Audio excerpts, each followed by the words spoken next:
नमस्कार, stock talk में आपका स्वागत है। मैं हूं जॉयनील मुखर्जी। रुक करते हैं हेडलाइंस की ओर। रुपए और विदेशी बाजारों की कमजोरी से घरेलू बाजार भी लुढ़के। सेंसेक्स निफ्टी में 1% से ज्यादा की गिरावट। 2 दिन संभलने के बाद आज फिर फिसला रुपया। डॉलर के मुकाबले 19 पैसे कमजोर होकर 58 के बेहद करीब हुआ बंद। पूरी तरह से भरा एमएमटीसी का ऑफर फॉर सेल। सरकार ने ओएफएस से जुटाए कुल 567 करोड़ रुपए। और अपोलो टायर्स की नई खरीद बाजार को नहीं आई पसंद। 25% से भी ज्यादा टूटा शेयर। कंपनी का बढ़ता कर्ज बना सबसे बड़ी चिंता। आज भी हमने देखा कि बाजार में की लेवल्स टूटते हुए नजर आए। और अगर आप देखेंगे निफ्टी के लिए काफी इंपॉर्टेंट था 5700 का लेवल, और काफी समय ये इसके नीचे जाकर ट्रेड करने लगा। थोड़ी सी रिकवरी जरूर हुई, लेकिन वो रिकवरी टिक नहीं पाई। तो निफ्टी 5700 के नीचे बंद हुआ, जो इसको वीक कर देता है। सेंसेक्स करीब 200 पॉइंट नीचे।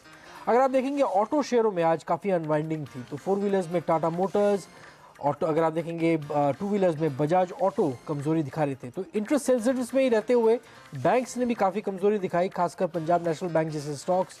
अगर आप देखेंगे कुछ दूसरे स्टॉक जहां पर आज प्रेशर पड़ा, तो उसमें जेपी एसोसिएट्स, टाटा पावर शामिल थे। लेकिन खरीदारी कहाँ थी? कुछ चुनिंदा काउंटर्स थे, जैसे कि हिंडाल्को, भारती आज थोड़ी सी मजबूती दिखा रहे थे। अपोलो टायर्स 7वीं बड़ी कंपनी हो जाएगी इस एक्विजिशन के बाद, लेकिन करीब 15,000 करोड़ इनके ऊपर कर्ज आ जाएगा। बैलेंस शीट स्ट्रेच हो जाएगी। स्टॉक 25% टूट गया। एमएमटीसी का floor price current market price से काफी कम था, तो सब्सक्राइब तो हो गया, लेकिन स्टॉक नीचे गया। इसके साथ साथ एसटीसी करीब 20% टूटता हुआ लोअर सर्किट पे जाता हुआ नजर आया एमएमटीसी के बाद। तो लोगों को लग रहा है कि शायद वहां पर भी इसी तरह की फिलहाल गिरावट देखने को मिलेगी।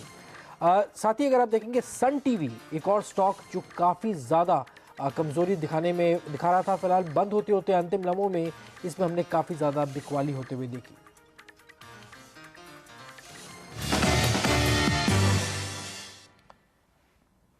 बाजार के आगे की चाल पर बात करने के लिए हमारे साथ हैं एसएमसी ग्लोबल सिक्योरिटीज के जगन्नाथम थुनगुंटुला। जगन्नाथम, स्वागत है आपका। जगन्नाथम, बाजार लगातार कमजोरी दिखा रहा है और की लेवल्स तोड़ता जा रहा है। अगर आप देखेंगे निफ्टी ने फिर से 5700 का लेवल जो है वो तोड़ दिया। तो कुछ लोग अब ये मान के चलने लगे हैं कि अगर इसी तरह का प्रेशर रहा तो बहुत जल्दी निफ्टी 5500 पे आ जाएगा। आपको क्या लगता है, जून सीरीज की सेटलमेंट कहाँ होगी? क्या 5500 का आंकड़ा आपको दिखता है निफ्टी में? मुझे लगता है कि जून सीरीज का गिरावट मोर और लेस कंप्लीट हो चुकी है। Of course the depends on yen, Japanese yen कैसे बिहेव करते हैं इस हिसाब से देखना पड़ेगा। बट मुझे जो लगता है कि इस सीरीज का फॉल मोर और लेस कंप्लीट हो गया। मे बी 30-40 पॉइंट और गिरेगा, इससे ज़्यादा नहीं है। वहाँ मोर और लेस बॉटम बनना चाहिए। इसके बाद एक डिसेंट शॉर्ट कवरिंग रैली भी देखने के लिए मिल सकता है। ऑलरेडी इस सीरीज में 450 पॉइंट जो गिरा, आई थिंक मोर और लेस फॉल कंप्लीट हो चुकी है। लेकिन ये बताइए कि ऐसे बाजार में कहां पर आपको सपोर्ट लगता है? क्या यहीं से सपोर्ट लेके निफ्टी फिर से ऊपर चलने लगेगा, या कंसोलिडेशन काफी लंबा होगा, इसी दायरे में घूमेगा काफी समय? आई थिंक टेक्निकल लेवल्स का कोई खास रेलेवेंस नहीं है इस काइंड ऑफ मार्केट में। मार्केट इस लेवल्स को वैसे रेस्पेक्ट भी नहीं दे रहा है। इस केवल करेंसी ड्रिवन बुल मार्केट है, करेंसी ड्रिवन बेयर मार्केट भी है। जब लिक्विडिटी आया वो करेंसी जापानीज येन वजह से आया।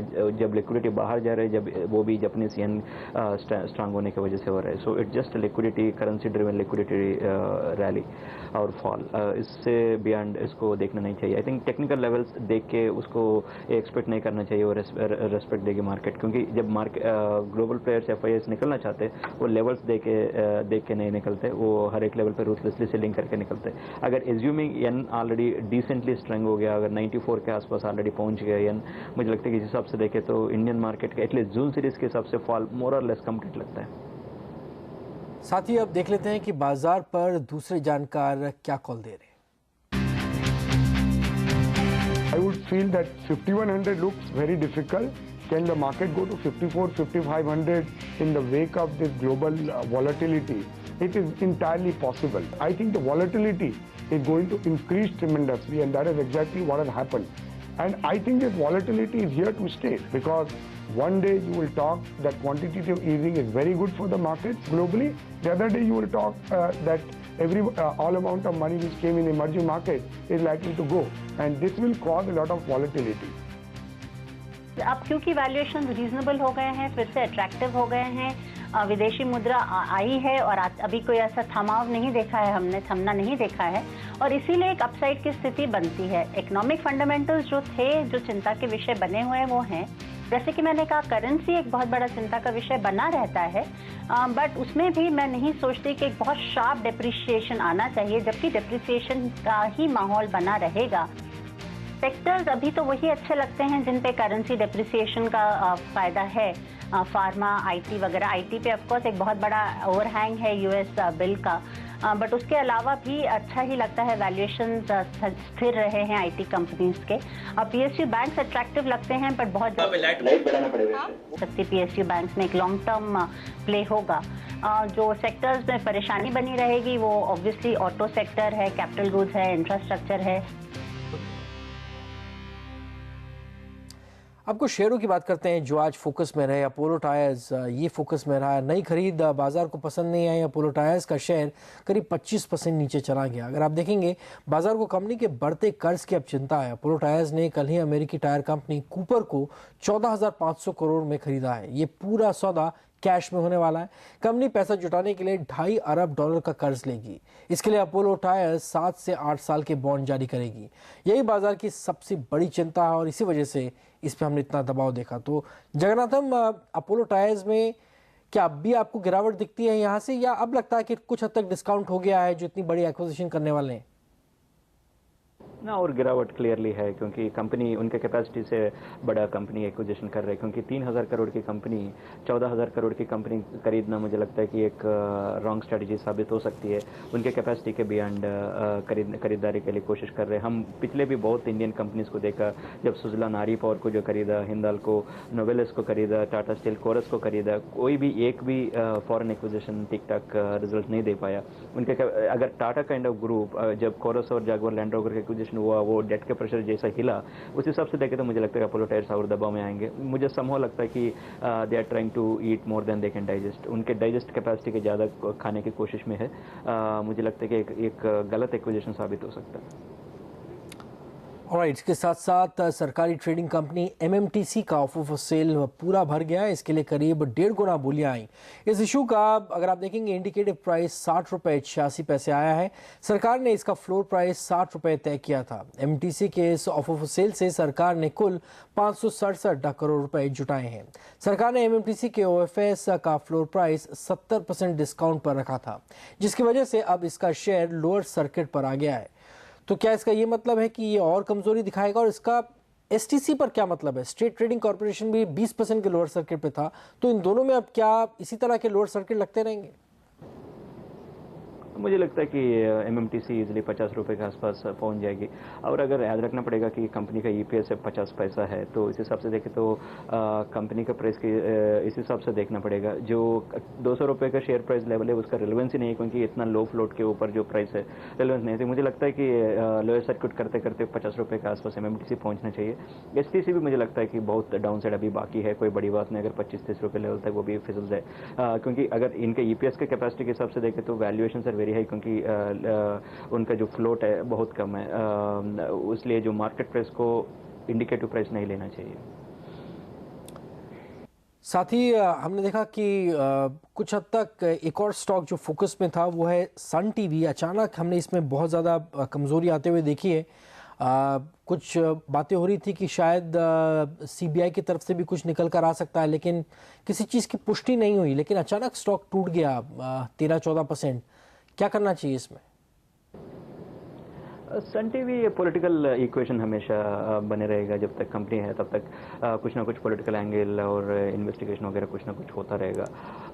बट वैसे कंपनी अच्छी है और साउथ में बहुत ही स्ट्रांग पोजीशन है, मार्केट शेयर बहुत तगड़ा है। बस इतना है कि पॉलिटिकल इंटरफेरेंस की वजह से ये स्विंग्स हमेशा मिलता रहेगा। ये जो भी शेयर में जुड़ा हुआ है उनको हमेशा याद रखना पड़ेगा कि ऐसा वाला दिन कभी भी आ सकता है किसी मोमेंट पे। अगर ऐसा रिस्क अगर झेल नहीं पाएगा तो इस शेयर से थोड़ा दूर रहना उचित है। साथ ही हमने देखा कि कल संभलने के बाद आज फिर रुपए में गिरावट देखने को मिली है। दिन के कारोबार में डॉलर के मुकाबले रुपया आज 58.50 के लेवल तक टूटा। आखिरकार डॉलर के मुकाबले रुपया 19 पैसे कमजोर होकर लगभग 57.98 के लेवल पर बंद हुआ। लेकिन रुपए को थामने के लिए आरबीआई ने जो कदम उठाए थे उसका फायदा कल रुपए को जरूर मिला था। कल डॉलर के मुकाबले रुपया 60 पैसे मजबूत होकर बंद हुआ था, लेकिन रुपए में कल की तेजी टिक नहीं पाई। ऐसे में जानकारों का मानना है कि कमजोरी जारी रही तो रुपया 60 के लेवल तक भी टूट सकता है। We had this view that we could see 60 rupees to a dollar and we are somewhere near there. Again, today, what I'm saying is the fear is now people are making prediction that we are going to go to 70, 80, whatever, anyone is talking, whatever comes in their face. But my feeling is that we are done for now.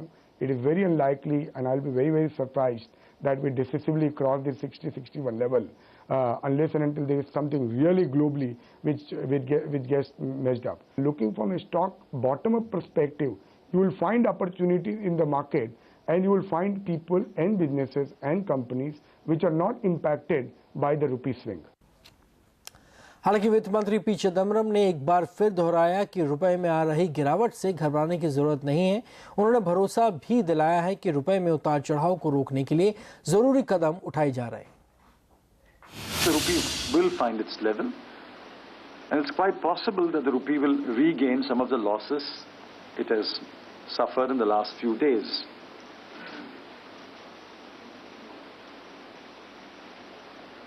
So I don't think we need to panic about what's happening in the rupee. Yes, it does put pressure on inflation. It does put pressure on the subsidy bill, especially for imported commodities. But I think the rupee will find its level. And I think the authorities will take measures to ensure that there's no volatility. अभी लेते हैं फिलहाल एक break के बाद जगन्नाथम थुनगुंडला की जानेंगे topics. बने रहिए।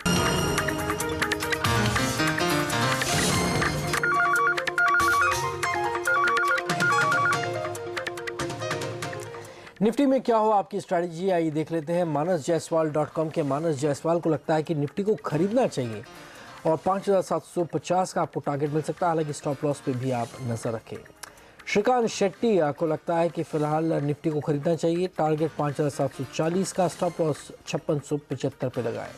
simivomik.com की सिमी भौमिक को लगता है कि निफ्टी को खरीदना चाहिए, टारगेट है 5745 का। तो तीनों एनालिस्ट ये मान रहे हैं कि फिलहाल निफ्टी को खरीदिए, निफ्टी ऊपर जा सकता है, टेक्निकल बाउंस बैक दे सकता है इतना गिरने के बाद, और एक मौका है आपके पास अगर आप खरीदेंगे।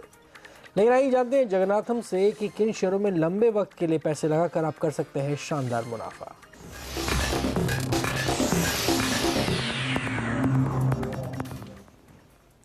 जगन्नाथम बताइए, पहला आपका शेयर कौन सा है और किस तरह के आप टारगेट देंगे? मैं शॉर्ट रिकमेंडेशन दे रहा हूँ। First is future retail. मुझे लगता है कि बिल्कुल कंपनी गिरावट के लिए बिल्कुल तैयार है। Matter of time, I think कुछ ही दिनों में बहुत जल्दी और अच्छा खासा गिरावट के लिए तैयार है कंपनी। ये जो DIPP का जो क्लैरिफिकेशन आने के बाद, मल्टी ब्रांड रिटेल के बाद, मुझे लगता है कि कंपनी का जो भी एक ही जो चांस है रिवाइव होने के लिए, जो FD है वो भी एक तरीके से खत्म हो चुका है। जो कंपनी का डेट मुझे लगता है कि किसी भी एंगल से किसी भी एसेट सेल करके मुझे लगता है कि रिजॉल्व होने वाला नहीं है। और कंपनी का बिजनेस भी करंट स्लोडाउन की वजह से, लैक ऑफ कस्टमर अट्रैक्शन वगैरह से मुझे लगता है कि बिजनेस भी ठीक नहीं चल रहा है। सभी एंगल से देखें मुझे लगता है कि फ्यूचर रिटेल बस कुछ ही दिनों में 90 रुपये लेवल तक पहुंच जाएगी। ऑलराइट, तो फ्यूचर रिटेल को शॉर्ट करने की सलाह है। दूसरा शेयर आपका कौन सा है और क्या उसको भी शॉर्ट करने की सलाह देंगे आप? दूसरा भी शॉर्ट रिकमेंडेशन है CESC। I think same logic again, उनका जो रिटेल वेंचर है वहाँ भी FDA की उम्मीद में द शेयर प्राइस हमेशा होती है, बट लेकिन क्लैरिफिकेशन के बाद वो एक तरीके से वो एक्सपेक्टेशन ऑलमोस्ट खत्म हो गया और रिसेंटली स्टॉक बहुत प्रेशर पे है। मुझे लगता है कि वो प्रेशर कंटिन्यू होते 280 रुपये लेवल तक कभी भी फिसल सकता है। ऑलराइट, तो CESC को भी आप शॉर्ट करके चल सकते हैं। लेकिन तीसरा शेयर आपने डाबर चुना और इसमें आप खरीदारी की सलाह दे रहे हैं, ऐसा क्यों और किस तरह का टारगेट मिलेगा? वैसे अगर चांस दिया होगा तो ये भी शॉर्ट ही रिकमेंडेशन दिया होगा, बट लेकिन just for exchange of portfolio balancing के लिए एक बार रिकमेंडेशन दे रहा हूँ कि एक डाबर मुझे लगता है कि इस काइंड ऑफ मार्केट में FMCG का प्ले एक रखना पोर्टफोलियो बैलेंसिंग के हिसाब से होगा। टारगेट 165-170, दैट मींस अबाउट 10% का एक मौका दे सकते हैं। चलिए वक्त है एक ब्रेक का। ब्रेक के बाद देंगे आपके सवालों के जवाब। बने रहिए हमारे साथ।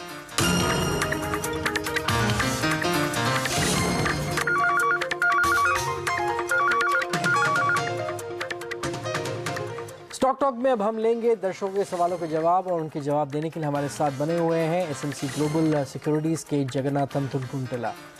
चलते हैं दिल्ली से मीनू इस समय हमारे साथ जुड़ रही हैं। मीनू, पूछिए क्या आपका सवाल। नमस्कार। नमस्कार। आई एम होल्डिंग, मेरे पास श्री रेणुका के 35,000 शेयर्स हैं और 27 रुपए के भाव पे मैंने शेयर लिया था। लॉन्ग टर्म इन्वेस्टर नॉट, तो आप बताइए क्या करना चाहिए वैसे। एक्चुअली तो आपको नुकसान काफ़ी हो रहा है कि आप जब लॉन्ग टर्म बोलती हैं तो आप कितने साल रुक सकती हैं इसमें? मैं 5-6 साल का पर्सपेक्टिव लेके चलती हूँ। मतलब मैं ये नहीं कि सुबह देखा शाम को प्रॉफिट हुआ तो निकाल दिया। मैं ये अच्छी जितनी बार भी मैंने ट्रेडिंग करी है, मैं 5-6 साल का पर्सपेक्टिव लेके चलती हूँ। नहीं, ये अच्छी स्ट्रेटजी है कि लॉन्ग टर्म के लिए रहना। जगन्नाथम, बहुत कम लोग ऐसे मिलते हैं जो इतना लॉन्ग टर्म पर्सपेक्टिव रख रहे हैं, लेकिन फिर भी इनको 10 रुपये का नुकसान हो गया है एक शेयर पर। क्या आप कुछ एवरेजिंग करें? इतने लंबे अवधि के लिए लिया हुआ है, क्या स्ट्रेटजी होगी आपकी?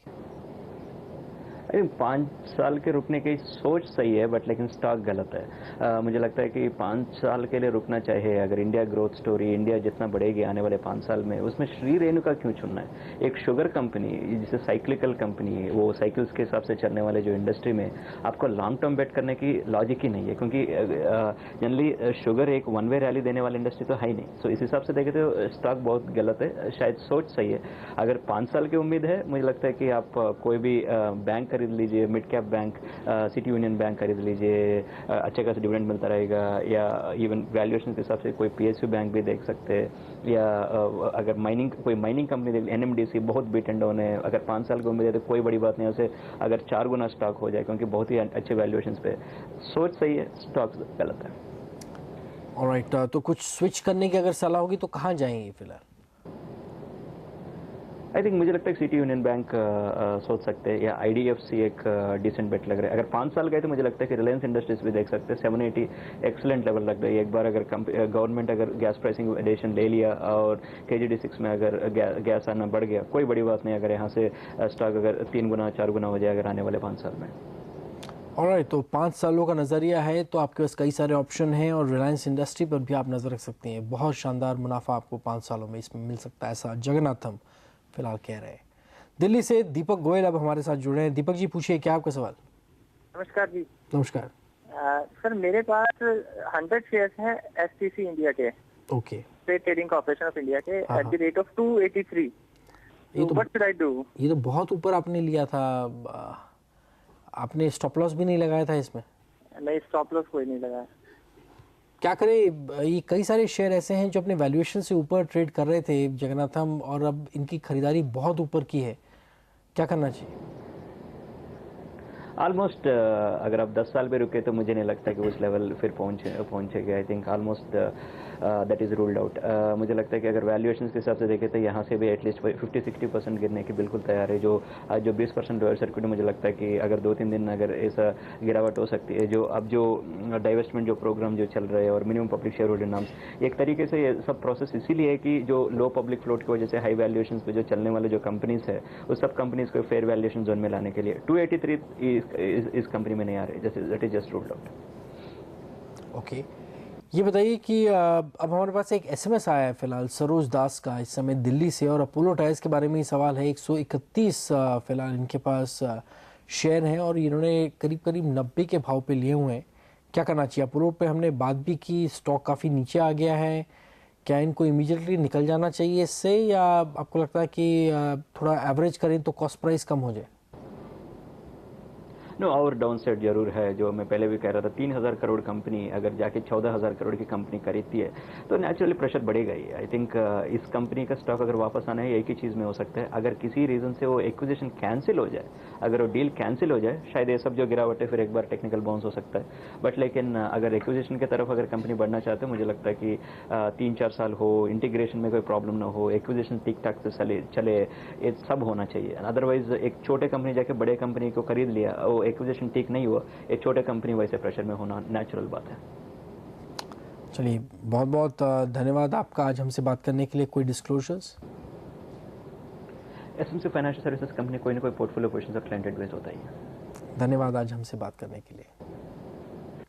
स्टॉक टॉक में फिलहाल इतना ही। आप बने रहिए CNBC आवाज़ पर। नमस्कार।